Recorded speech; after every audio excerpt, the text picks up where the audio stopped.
Buenas noches, familia. Bienvenido a nuestro servicio online. Estamos a minutos de comenzar, así es que te animo a que puedas juntarte con toda tu familia para que puedan disfrutar el servicio juntos. También puedes compartir esa transmisión en tus redes sociales y así poder llegar a más personas. No te olvides de alistar tu cuaderno, tu lapicero y tener a la mano tu Biblia para poder apuntar todo lo que Dios quiere hablarnos el día de hoy. Así es que acompáñame a aperturar este servicio. Señor, muchas gracias por el día de hoy. Queremos aperturar este servicio en tu nombre. Queremos que sea tu Espíritu Santo trayendo convicción a nuestros corazones, Señor. Sabemos que el día de hoy nos espera una palabra poderosa de parte tuya, Señor. Bendecimos este servicio, Señor. Bendecimos, Señor, la palabra que tienes para nosotros, Señor. Sabemos que va a ser esa palabra, Señor, que nos va a animar, que nos va a retar, que nos va a desafiar, Señor. Gracias, Padre. Gracias, Señor. En el nombre de Jesús, Señor, queremos que abras nuestro corazón, que abras nuestra mente, nuestros ojos, Señor. Queremos escuchar tu voz con claridad, Señor. Queremos ser guiados por ti, Señor. Gracias, Señor. En el nombre de Jesús, amén y amén. Hola, buenas noches, que el Señor les bendiga. Qué gusto poder volver a reunirnos en una cita con la vida. Para poder compartir la palabra del Señor. Espero que hayan pasado un buen tiempo el fin de semana en familia y esperando, ¿verdad?, que sigan fortaleciéndose a través de la palabra que el Señor está hablando a nuestros corazones semana tras semana. Así que vamos a ir a la Escritura y quiero invitarles acompáñenme por favor al libro de Jonás. En el capítulo 1 vamos a leerlo hasta el versículo 6. Dice así la palabra del Señor. Vino palabra de Jehová a Jonás, hijo de Amitai, diciendo: levántate y ve a Nínive, aquella gran ciudad, y pregona contra ella, porque ha subido su maldad delante de mí. Y Jonás se levantó para huir, no para obedecer, sino para huir de la presencia de Jehová a Tarsis, no a donde Dios le había dicho que vaya, sino a donde él quería ir. Y descendió a Jope y halló una nave que partía para Tarsis, y pagando su pasaje, entró en ella para irse con ellos a Tarsis, lejos de la presencia de Jehová. Pero Jehová hizo levantar un gran viento en el mar, y hubo en el mar una tempestad tan grande que se pensó que se partiría la nave. Y los marineros tuvieron miedo. ¿Cómo sería la tempestad? Que los marineros acostumbrados a todas las inclemencias del tiempo, ¿verdad?, tuvieron miedo, y cada uno clamaba a su Dios. Parece que hay situaciones, hay tempestades que vienen en la vida que nos obligan a clamar y a buscar, o revelan, mejor dicho, ¿verdad?, quién es nuestro Dios. Y esta gente clamaron a sus dioses, cada uno de ellos, y echaron al mar los enseres que había en la nave para descargarla de ellos. Pero Jonás había bajado al interior de la nave y se había echado a dormir. Y el patrón de la nave se le acercó y le dijo: ¿qué tienes, dormilón? Levántate y clama a tu Dios. Quizá Él tendrá compasión de nosotros y no pereceremos. Hasta allí vamos a leerlo. Esta noche quiero compartir con ustedes este tema que Dios puso en mi corazón días atrás, que le puse por título Iglesia despierta. Iglesia despierta. Y esta noche quiero dirigirme a una parte de la iglesia del Señor Jesucristo que no está muerta, pero está dormida. Jonás bien puede representar, de hecho, en este pasaje, a esa parte de la iglesia que no está muerta, pero que está dormida, ¿verdad? Esa parte de la iglesia que ha puesto sus problemas y sus intereses personales por encima de su responsabilidad delante de Dios ante la gran comisión de predicar el Evangelio de Jesucristo. Y obviamente Jonás representa esta iglesia que está dormida, y por estar dormida, ¿verdad?, está siendo insensible a los intereses de Dios, totalmente despreocupada de los intereses de Dios, porque están ocupados en sus propios intereses. Ahora, una parte de la iglesia que no está muerta es esta, ¿verdad? La que estamos aludiendo que Jonás representa. Pero que si está dormida, no está muerta, pero sí está dormida, y a la cual Dios la va a despertar, como vemos, ¿verdad?, en la historia bíblica, de alguna u otra manera. Esa es la buena noticia. Hay gente que pertenece a la iglesia del Señor que están dormidos en su responsabilidad como cristianos de predicar el evangelio o de llevar adelante el llamado que Dios le haya hecho a cada uno de nosotros. Sin embargo, me gusta esta historia porque vemos que Dios, al margen de la indiferencia y la insensibilidad que Jonás representa, ¿verdad?, en este pasaje vemos cómo Dios se las ingenia soberanamente y sabiamente para poder lograr detener, frenarlo en su loca carrera de huida de este hombre de Dios. En esta historia, nuestro buen Dios, como ya se han dado cuenta, nuestro buen Dios y Padre, nos deja ver de forma muy clara el por qué muchas veces se levantan tempestades delante de nosotros, los hijos de Dios, y el para qué también Dios permite que se levanten estas tempestades.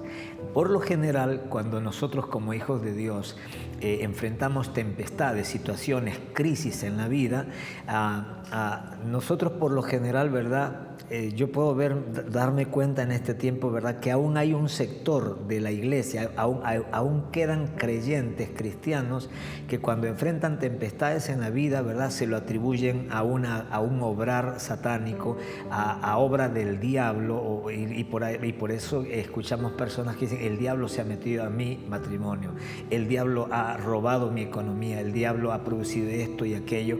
Y claro, y lo tremendo es que por lo general, ¿no?, o mejor dicho, nos damos cuenta de este tipo de personas, de creyentes, que es evidente, ¿verdad?, que aún quedan discípulos de Adán y Eva aquí en la tierra que continúan responsabilizando a Satanás de lo que solamente ellos son los únicos responsables.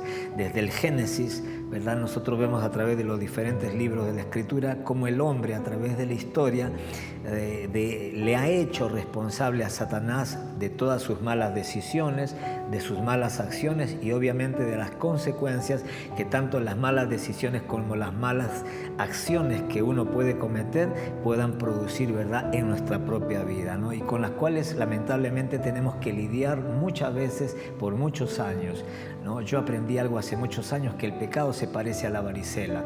No sé si a alguno de ustedes le ha dado varicela, pero a mí sí me dio a los 27 años varicela, terminando la facultad. Y fue tremendo, fue terrible. Ahí aprendí, ¿verdad?, que muchas veces la varicela te puede durar 14 días, pero las marcas de la enfermedad te puede durar toda la vida. Si es que te sacas una costra, una de esas costras, esa marquita, ese huequito te dura toda la vida. Y a la final les resulta, ¿verdad?, que la marca dura más que la propia enfermedad, ¿no? Y así parece ser también, ¿verdad?, con el tema de nuestras malas decisiones, nuestras malas acciones. Muchas veces nosotros no meditamos en decidir de manera bíblica o en accionar de manera cristiana, y muchas veces, ¿verdad?, luego tenemos que lamentar porque las consecuencias de tu mala decisión o de la mía, de tus malas acciones o de las mías, luego son peores a veces que la decisión en sí misma.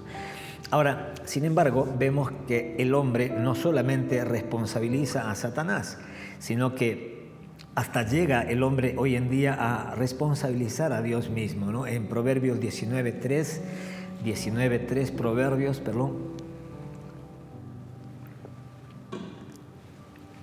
dice aquí en la pantalla: la insensatez del hombre tuerce su camino y luego contra Jehová se irrita su corazón. Este pasaje de Proverbios es tremendo. ¿Por qué? Porque nos habla acerca de la insensatez que hay en el hombre.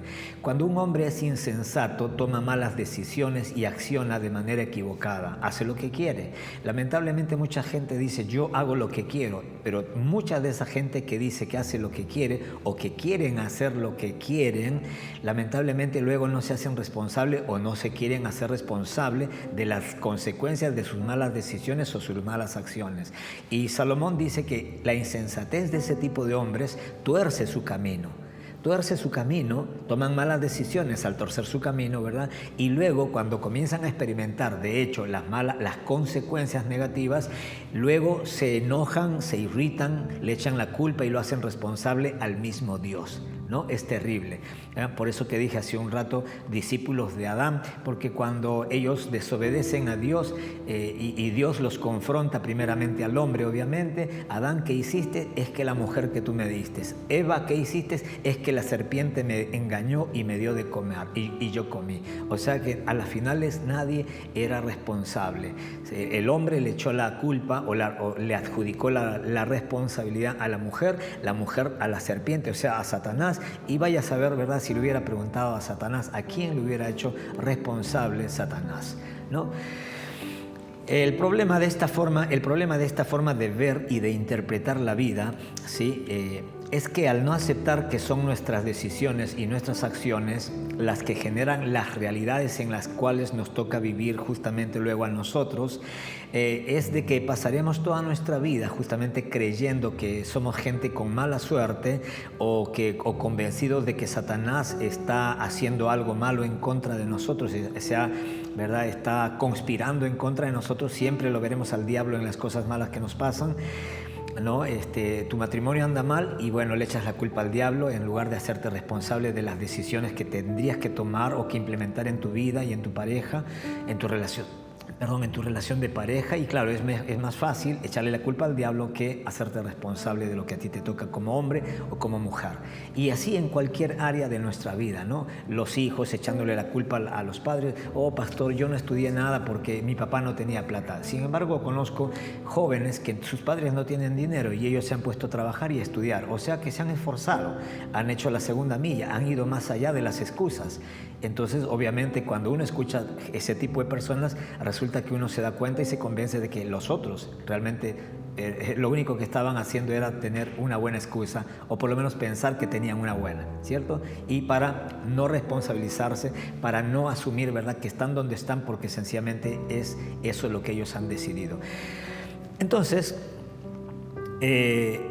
no le llames prueba, ¿sí? A manera de un pensamiento cortito, dígale al que está a su costado, ayúdeme a hacer un poquito más dinámico la enseñanza. No le llames prueba, dígale a su vecino, a la consecuencia de tu pecado. Por ejemplo, no le llames prueba, ay pastor, estoy pasando por una prueba. Y cuando te comienzan a contar qué es lo que están viviendo, te das cuenta que no es una prueba de Dios, ¿verdad? Sino sencillamente es consecuencia de un pecado que ellos han cometido y sencillamente todo lo que uno, o sea, cuando uno peca, de hecho, ¿verdad?, siempre hay consecuencias de todo lo malo que uno hace.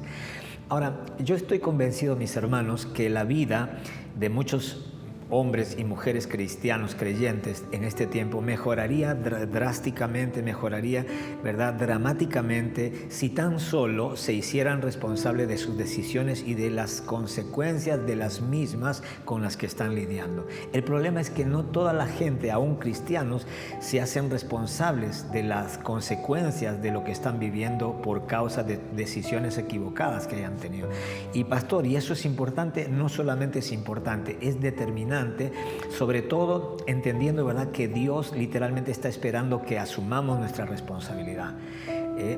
Salmo 32 del 1 al 6, lo tengo en la pantalla, dice: bienaventurado aquel cuya transgresión ha sido perdonada y cubierto su pecado. Bienaventurado el hombre a quien Jehová no culpa de iniquidad y en cuyo espíritu no hay engaño. Verso 3 dice: mientras callé, está hablando de David. David había pecado, David había cometido un pecado grave, un pecado feo ante los ojos del Señor. Pero la Biblia dice mientras callé, o sea que hubo un momento después de haber pecado que él se quedó con la boca cerrada. No confesó su pecado ni a Dios, ni buscó a alguien a quien confesar su pecado. Pero mientras él se mantuvo con la boca cerrada, este pasaje dice que se envejecieron sus huesos en su gemir todo el día. Porque de día y de noche se agravó sobre mí tu mano, dice el salmista, se volvió mi verdor en sequedades de verano, Selah. O sea, ¿qué está diciendo? Que todo lo que por dentro de él, en su alma, era alegría, gozo y algo así, más o menos semejante a los pastos verdes que provocan alegría y todo eso, sin embargo dice que por haber callado su pecado y no haberlo confesado, dice que todo eso que había verde dentro de él se volvió seco, árido, ¿verdad? Entonces luego dice en el verso 5, mi pecado te declaré y no encubrí mi iniquidad. Dije, confesaré mis transgresiones a Jehová, y tú perdonaste la maldad de mi pecado. Selah. Por esto orará a ti todo santo en el tiempo en que puedas ser hallado. Ciertamente en la inundación de muchas aguas no llegarán estas a él.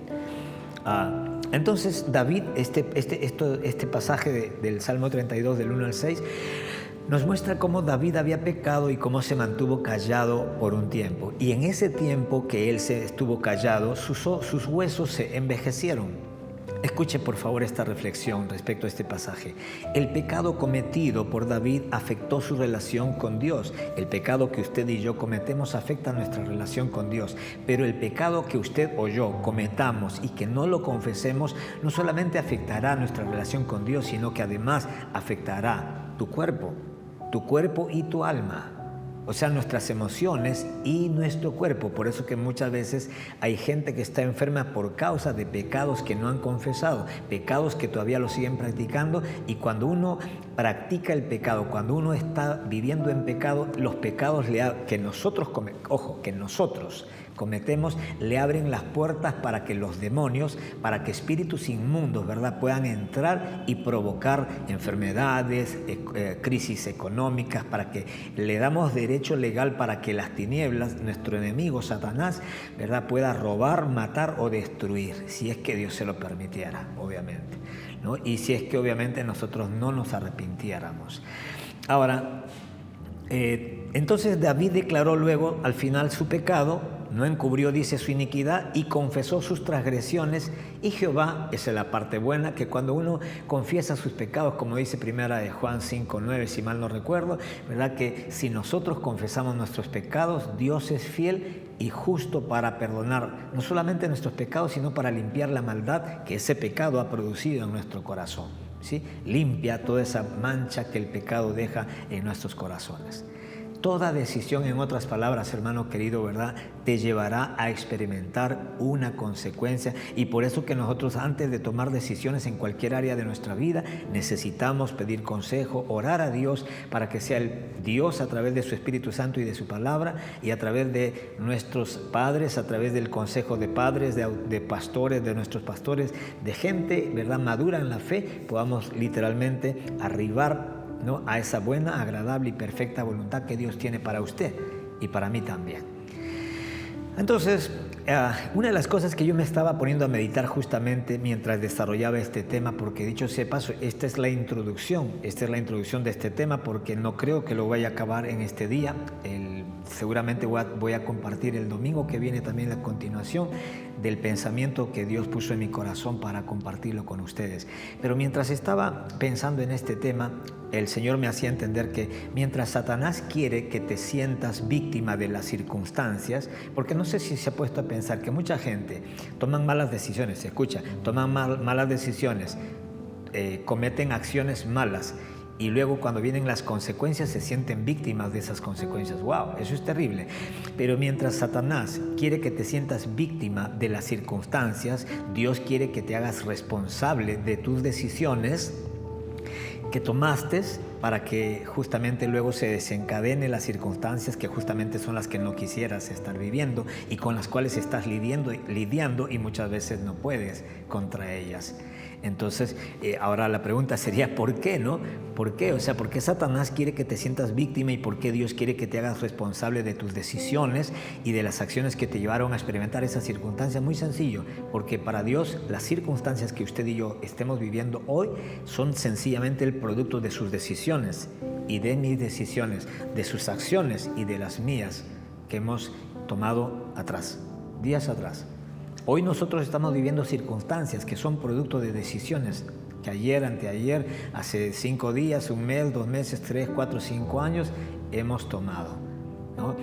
Por eso que no existe la casualidad, no existe la buena suerte ni la mala suerte, solamente existen las buenas y las malas decisiones. La gente cuando no tiene algo dice, ¡ay, qué piña que estoy! No, usted no está piña, tampoco es piña, ¿verdad? Sencillamente que si usted no ha sembrado esfuerzo, diligencia, una buena administración en su vida, si usted no ha trabajado, si no has estudiado, si no te has esforzado, entonces obviamente cuando lleguen los años altos, obviamente te encontrarás que el mundo ha cambiado, porque el mundo no se detiene porque usted se detenga. Perdóneme que le diga, que le dé esta mala noticia. El mundo, la ciencia, la tecnología, los conocimientos siguen avanzando y no se detiene nada de este mundo, aunque usted se haya detenido en el tiempo. Pasan 5 o 10 años y cuando usted reacciona, de pronto el mundo ya cambió. Y es un mundo, ¿verdad?, que usted ya no sabe interpretarlo, ya no puedes adaptarte porque te ha ganado, porque no creciste juntamente, ¿verdad?, con el conocimiento de, ¿verdad?, que Dios también suelta sobre la tierra para que su iglesia crezca y siempre esté a la vanguardia y siempre estemos adelante como hijos de Dios que el mismo sistema de este mundo inclusive, ¿no? Entonces, por eso que prepararse, hermanos queridos, por eso que adquirir conocimiento no es, o sea, una cuestión de a ver si quieres, si te parece, si te da la gana, si tienes tiempo. No, adquirir conocimiento, ¿verdad?, es urgente, es una necesidad urgente, es algo, ¿verdad?, que no se puede postergar. Usted necesita adquirir conocimiento de la palabra, pero también conocimiento de fuera, estudiar. Ustedes que son jóvenes, estudien, lean, estén a la vanguardia, estén con lo último, ¿verdad? Estén al nivel de los mejores, ¿verdad? De los más sabios, de los más inteligentes, de los más exitosos de este tiempo. Ustedes también como hijos de Dios pueden estar, sobre todo porque cuentan con una sabiduría que los puede, y con la ayuda del Espíritu Santo, que de hecho nos empodera y hace que esa inteligencia que Dios le ha dado a usted pueda literalmente verse, ¿no?, como algo más grande, como algo mayor comparado, ¿verdad?, con la inteligencia que tiene tu hijo, tu vecino, tus amigos de la universidad que no conocen todavía al Señor. Y digo todavía porque obviamente si usted está en esa universidad, entiendo que Dios puede usar a usted para influenciar la vida de esos jóvenes también que están cerca suyo. Entonces, ¿cómo podemos sentirnos víctimas, ¿no? ¿Cómo podemos sentirnos víctimas de las circunstancias que nosotros mismos hemos provocado con nuestras malas decisiones, ¿no? Entonces, eso es lo que no le gusta a Dios. Mucha gente no entiende eso y yo quiero decirles, animarles sobre todo que entiendan, por favor, entiendan, Adán y Eva no fueron expulsados por el pecado que cometieron, sino más bien ellos fueron expulsados porque cuando Dios le dio la oportunidad de hacerse responsables, ellos no tomaron esa oportunidad y más bien sencillamente se echaron la pelota, si me permite la expresión, entre ellos. ¿Me estoy dejando entender? O sea, Dios no se enojó, Dios no le dijo, ¿sabes qué? Se van del huerto porque pecaron. Si usted lee detenidamente esa historia, vemos, ¿verdad?, que Dios le dio oportunidad para que ellos se rectificaran. Nunca se olvide que Dios es Padre. Dios es Padre. Y un padre, obviamente, ¿verdad?, se puede doler, se puede molestar, se puede incomodar de que sus hijos hayan desobedecido sus órdenes. Pero, hermano querido, si usted es un papá de verdad, si usted tiene un corazón de padre, así como el mío, porque yo creo tener un corazón de padre, porque al conocer a Dios como mi Padre, Dios, ¿verdad?, puedo entender lo que Dios espera también de mi persona como padre con respecto a mis hijos.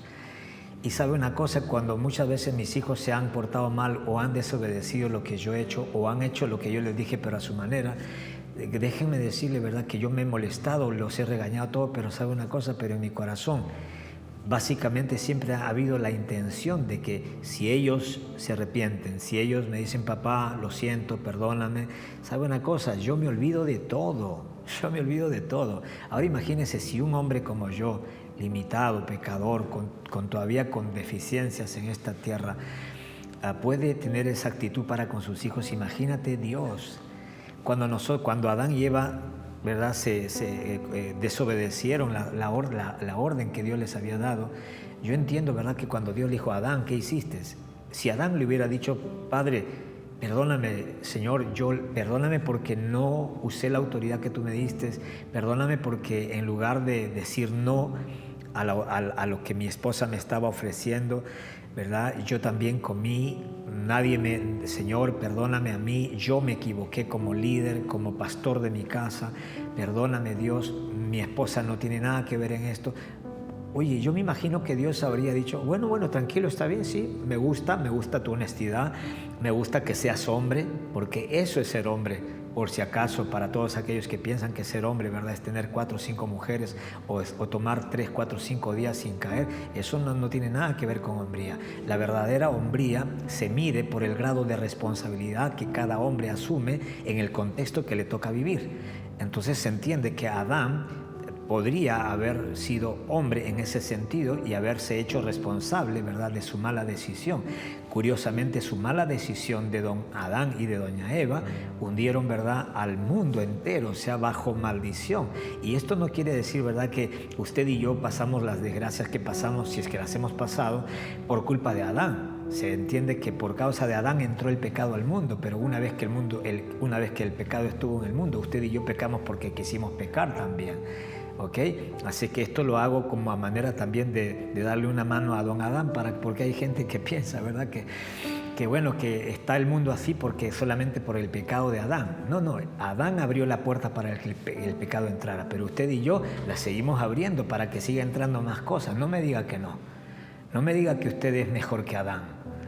No me diga que usted es mejor que Eva. Es más, puede decírmelo, perdóneme, no se lo voy a creer. No se lo voy a creer. Ahora, voy terminando.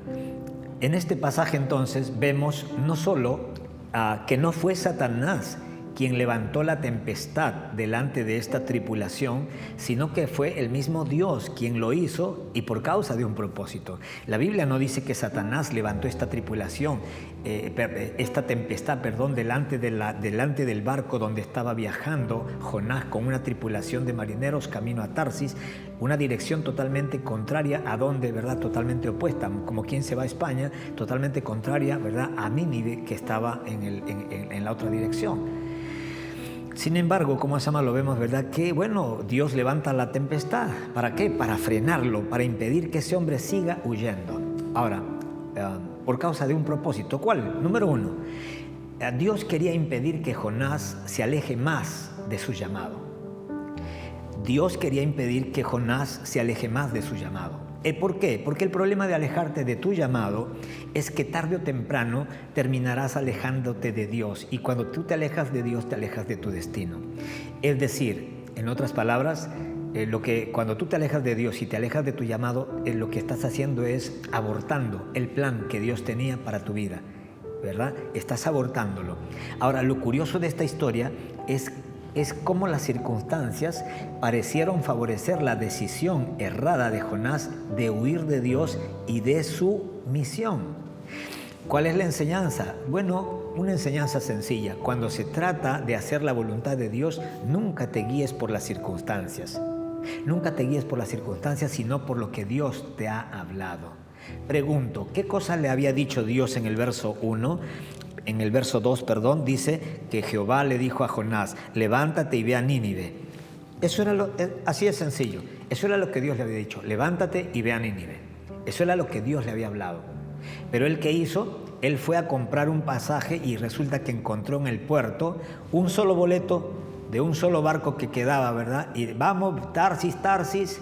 Entonces yo me imagino a Jonás como muchos de los que me están viendo en este momento, que toman decisiones basadas en las circunstancias y dicen, ay, esto debe ser de Dios, porque si no fuera de Dios no habría encontrado el barco.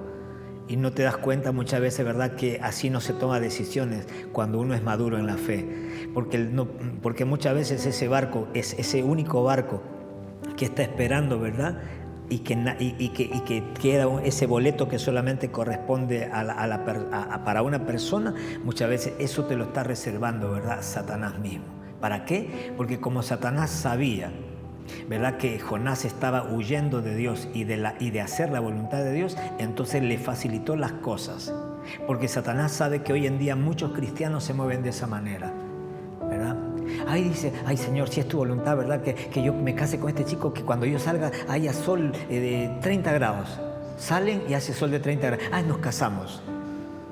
El papá, la mamá, el pastor, la pastora, todo el mundo le dice, no te cases, no es de Dios, por esto, pero es que yo oré, yo pedí confirmación y Dios me reveló, Dios me mostró a través de las circunstancias. Un hijo de Dios, peor, sobre todo, mejor dicho, en el Nuevo Testamento, no buscamos la guianza de Dios de esa manera. Pastor, pero yo leí en la Biblia que Gedeón sacó un vellón y que no sé cuánto. Sí, Gedeón, eso fue en el Antiguo Testamento. Él no tenía el Espíritu Santo que usted tiene, si es que lo tiene. Así que dígale al que está a su costado, deja de estar sacando ferpudos, alfombras, vellones, ¿verdad?, afuera para que se mojen, porque ponte a leer la Biblia y a orar y sé honesto con Dios. Y deja que Dios, después que has orado, te responda a través de tus padres, a través de tus pastores. Y sea obediente. Y deje de ser místico, sea espiritual de verdad. Porque hay más gente, ¿verdad?, que hoy en día son místicos que espirituales. Número 2. Dios lo que trataba era de impedir que Jonás se mantenga atado por el odio a Nínive, a los ninivitas. Muchas veces Dios nos va a mandar a hacer cosas que no haríamos por nuestra cuenta para darnos la oportunidad justamente de ser libres de ataduras que nos están estorbando en nuestra vida y que le están impidiendo a Dios, al Espíritu Santo, obrar todo lo que quisiera obrar en tu interior. Usted sabe, ¿verdad?, que Dios quería salvar a Nínive. Jonás quería que se mueran los ninivitas. ¿Por qué? Por cuestiones del pasado, por rencillas. Más o menos en nuestro contexto sería, por ejemplo, como que Dios me dijera a mí, vaya a predicar a Chile, vaya a predicar a Ecuador, y que yo me acuerde de las guerras de Perú con Chile, de Perú con Ecuador, y digo, no, que se frían estos, que se mueran, que no sé cuánto, ¿verdad? Y por una cuestión, ¿verdad?, histórica, por una cuestión muchas veces de un odio, de un resentimiento personal, ahí lo vemos a don Jonás, ¿verdad?, no queriendo obedecer a Dios, porque justo Dios le mandó que vaya a la gente a la que él odiaba. ¿Cuántas veces Dios te habrá dicho, el Espíritu Santo te habrá dicho que tú le prediques a esa persona con la cual tienes problemas?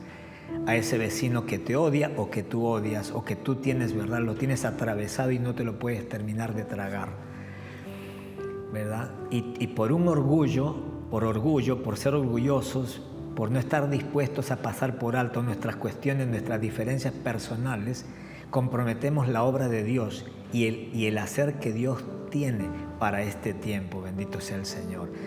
Dios quería salvar a Nínive de su pecado, pero a Jonás quería salvarlo de ese odio y de ese resentimiento que él tenía por esta nación de los ninivitas. Mateo 18:35 dice, así también dice el Señor, mi Padre Celestial hará con vosotros si no perdonáis de todo corazón cada uno a su hermano sus ofensas. Mire qué tremendo. Obviamente, Jonás no quería perdonar a los ninivitas eran paganos. Sin embargo, en este pasaje de Mateo 18:35, Jesucristo le dice a cristianos, a creyentes, a discípulos de Él, les hace recordar este principio, que si ellos no se perdonan entre hermanos de todo corazón como Dios los ha perdonado a ellos, Dios tampoco los va a perdonar de los pecados que ellos cometan. Mire lo terrible que es para un cristiano tener odio, tener rencores, tener broncas unos con otros en la familia, con el primo, con el tío, con la abuela, con el cuñado. Señor, ¿cuántos de ustedes habrán ido a los diferentes servicios muchas ocasiones? ¿Cuántos habrán participado o cuántos habremos participado? ¿Cuántas veces de la Santa Cena, ¿verdad? Y no hemos tenido ninguna intención, ¿verdad?, de perdonar o de pedir perdón a gente que sabemos con las que estamos mal, ¿verdad? Y seguimos, ¿verdad?, fingiendo que todo está bien. ¿Y qué tal, hermano? Bien, todo bien, excelente, todo bárbaro. Pero Dios te está viendo, Dios nos está viendo y Dios quería solucionar eso en la vida de Jonás también. No solamente levantó esa tempestad solamente para que él vaya a predicar, sino porque Dios quería resolver cosas en el corazón de Jonás. Ahora, número 3 y penúltimo, Dios quería impedir que toda una nación, los ninivitas, sean privadas de la salvación. Yo le digo una cosa, ¿cuántas personas no están escuchando las buenas noticias de salvación del Evangelio glorioso de Jesucristo solamente porque quienes hemos sido comisionados a esta noble tarea estamos tan distraídos lamiéndonos las heridas de nuestro ayer, de nuestro pasado o acariciando nuestros sueños personales al punto, ¿verdad?, que nos hemos olvidado de Dios, o mejor dicho, que Dios nos ha llamado para anunciar sus virtudes? para anunciar sus virtudes a este mundo que todavía no conoce el amor de Dios ni el perdón de Dios. En 1 Pedro 2:9, el apóstol Pedro lo dice de una manera clarísima: mas vosotros sois linaje escogido, real sacerdocio, nación santa, pueblo adquirido por Dios. ¿Para qué te adquirió Dios? Adquirido, usted fue comprado por precio de sangre. Dios pagó precio de sangre por su vida y por la mía. Usted fue adquirido por Dios. ¿Y para qué Dios te compró? ¿Para qué Dios, verdad, hizo toda esa inversión? Para que usted, ahora que es propiedad de Dios y yo también, anunciemos las virtudes, no de usted, sino de aquel que lo llamó de las tinieblas a su luz admirable. Dios quería que no solamente Jonás haya recibido esas buenas noticias de parte del Señor, sino también que Dios quería perdonar a toda una nación, a esa nación pecadora de los ninivitas. ¿Cuántas veces, hermanos amados, nosotros nos volvemos literalmente, verdad, indiferentes a esta realidad de este pasaje, ¿no? De que Dios nos ha llamado para anunciar las virtudes de Él a todas aquellas personas que no conocen las virtudes del Señor. ¿Cuánta gente conozco yo que creen que Dios es malo, que Dios es perverso, que Dios es un padre, es un ogro, es un padre castigador, irascible, iracundo, impaciente, que no tiene misericordia, que pobre que te equivoques en algo porque te raja ahí nomás, ¿verdad? ¿Sabe una cosa? Parece probablemente motivo de risa, pero en realidad es motivo para llorar, porque no hay desgracia más grande que la que un ser humano tenga una imagen distorsionada del Dios verdadero, del Dios de la Biblia. Déjeme decirle una cosa: si usted toda su vida ha tenido una religión, me imagino que la imagen del Dios verdadero en tu mente y en tu corazón debe estar totalmente desdibujada y totalmente pervertida. Y quiero animarle y quiero invitarle con todo mi corazón a que lea los evangelios y mire a Jesucristo cómo se conducía con los pecadores, para que tú puedas entender cómo es el corazón del Padre para con usted, que también es un pecador igual que nosotros. ¿Y por qué digo esto? Porque en una ocasión Felipe el apóstol le dijo a Jesucristo: Señor, muéstranos al Padre y nos basta. ¿Sabe lo que le respondió Jesucristo? Felipe, hace tiempo que estoy entre vosotros y no han conocido todavía al Padre. Cualquiera de ustedes que me haya visto a mí, ha visto al Padre. ¿Por qué? Porque Él y el Padre eran lo mismo, eran la misma persona, tenían la misma mente, el mismo carácter, el mismo corazón. ¿Quiere conocer al Dios verdadero? Mire cómo se conducía Jesús con los pecadores. Siempre les dio palabras de ánimo, siempre les mostró que en su corazón había deseos de hacerles el bien. Y por eso que los pecadores fueron los que lo amaron. Y todos los que iban al templo, todos los religiosos, los fariseos, los que conocían la ley de Dios, fueron los que lo crucificaron. Yo quiero hacerle una pregunta esta mañana. ¿Usted también está en ese barco huyendo con Jonás? ¿Usted también se encuentra durmiendo en el mismo camarote al lado de Jonás? ¿Usted también está creyendo, verdad, que Dios no va a hacer nada para detenerte en tu loca carrera? Déjeme decirle, verdad, no tienes que hacer las cosas más complicadas en tu vida de las que ya son ya.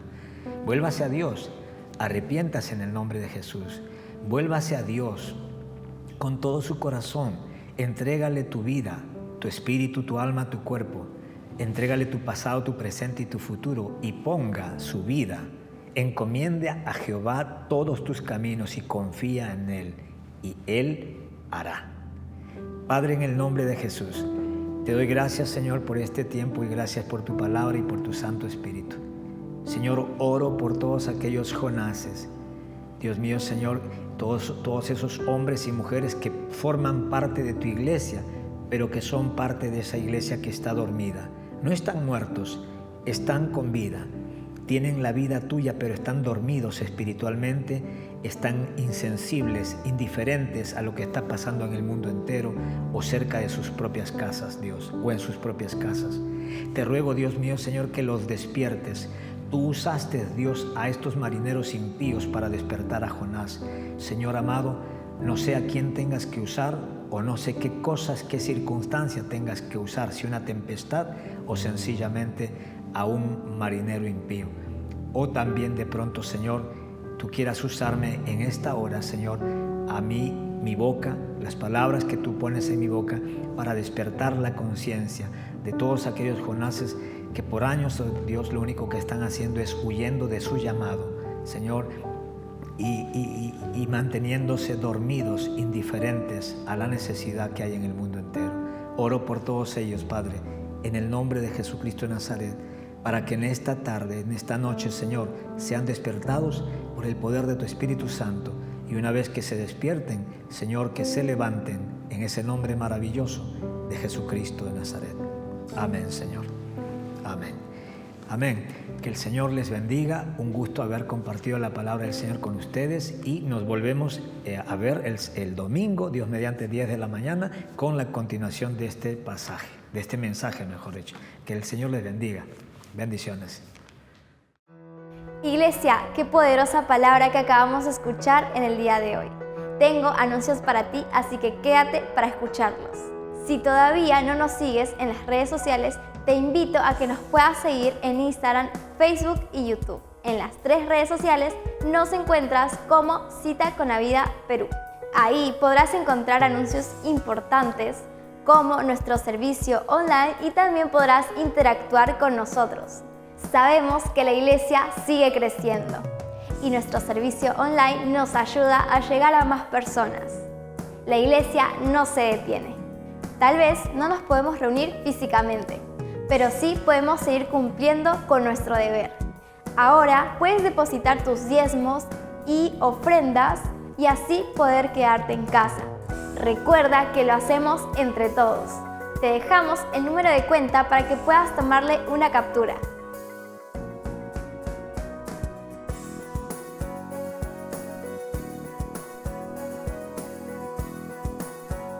No te olvides que cada jueves a las 8 de la noche y domingos a las 10 de la mañana iniciamos puntuales nuestro servicio online.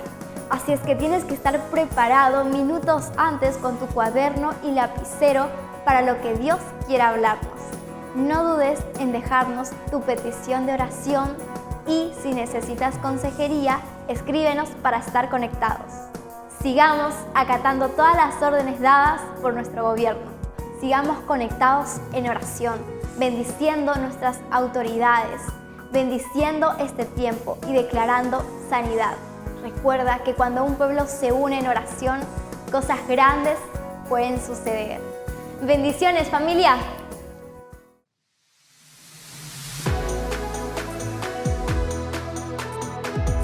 Hola amigos, estamos súper emocionados de invitar a todas las parejas a ser parte de una conferencia. Esta conferencia se llama Amor del Bueno. Que más que una conferencia es realmente una experiencia. Va a ser un evento para todas las parejas. El 27 y 28 de agosto tendremos 2 noches donde vamos a estar compartiendo a través de Zoom.